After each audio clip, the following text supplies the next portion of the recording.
আসসালামু আলাইকুম, কেমন আছেন সবাই? তো প্রতিদিনের মতো আজকেও আমরা আর কি সকালে কি করব ভেবে বাদাম ভর্তা বানালাম। আর ওই যে আচার ছিল, আচার দিয়ে খিচুড়ি রান্না করছিল আমার শাশুড়ি। তো খিচুড়ি খাবো, তো খিচুড়িটা সে রান্না করছে যে সে কালকের খিচুড়িটা অনেক মজা হয়েছিল, তাই আজকে সকালবেলা খিচুড়ি রান্না করছে। তো খিচুড়িটা সত্যি আজকেরটা অনেক মজা হয়েছে, আপনারা দেখে বুঝতে পারতেছেন।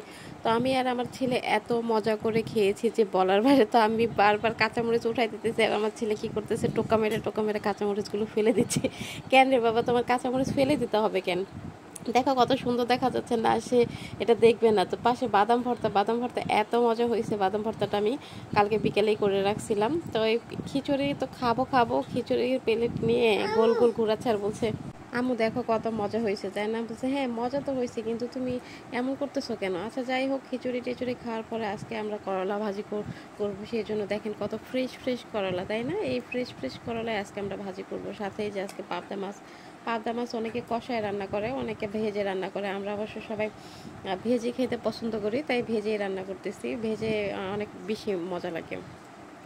তো আজকে আমাদের আইটেম এত কিছু না, সামান্যই পাবদা মাছ ভুনা হবে আর করলা ভাজি। সাথে প্রতিদিন যে আমরা ডাল রান্না করি, ডাল তো মানিকের আব্বুর অনেক প্রিয়, ডাল ছাড়া তার চলেই না, ডাল ছাড়া সে কিছুই খেতে পারে না। মানে যেই তরকারি রান্না করি না কেন তার ডালটা লাগবেই, ডালটা সে খুবই পছন্দ করে। তো এখানে বাচ্চাদের জন্য একটু বিরিয়ানি রান্না করা হয়েছিল। বাচ্চা বলতে এখানে তো আমাদের বাসায় দুইটাই বা তিনটা বাচ্চা, কিন্তু একটা তো একদমই ছোট, খেতে পারে না। আমার ছেলে আর আমার জায়ের ছেলেটা, যার দুই ছেলের মধ্যে একটা ছেলে তো বড় আর একটা ছোট। ছোটটা তো এখনো খাওয়া শিখে নাই। তো বড় ছেলে আর আমার ছেলে যে আজকে বিরিয়ানি খাবে, তাই রান্না করা হয়েছে বিরিয়ানি আমার ছেলেকে খাওয়াই দিচ্ছি। আর আমার ছেলে বলতেছে আম্মু আমাকে দিও না, মাংস দিও না। বলছে ঠিক আছে মাংস দিব না। তো আমার ছেলেকে বিরিয়ানি খাওয়ানোর পর আমি সেই প্লেটেই আবার ভাত নিয়ে নিলাম। ছোট ওর প্লেটটা ছোট প্লেটেই ভাত নিলাম। তো আমি আবার বলতেছি যে আবার আর একটা প্লেট ভরাবো, দরকার নেই আর একটা প্লেট ভরানো, এই প্লেটেই খেতে পারবো। তো বিকেলবেলা আমরা সচরাচর এক এক দিন এক এক জিনিস খাই। তো আজকে আমি পাস্তা রান্না করছিলাম। পাস্তা যে আজকে রান্না করছি এমন না, পাস্তা আমি আরও কয়েকবার রান্না করছি, তবে আজকে আমি ক্রিমি পাস্তা রান্না করছি। মানে এটার মধ্যে একটা দেখেন খুব সুন্দর একটা ভাব আছে। আমি ওই যে ইউটিউব দেখে দেখে আজকে রান্না করছি, তো খেতে অসম্ভব মজা হয়েছে। এতটা মজা হবে আমি আগে ভাবতে পারি নাই, মানে এত টেস্ট হবে। এই পাস্তার রেসিপি আমি আপনাদের একদিন শেয়ার করব।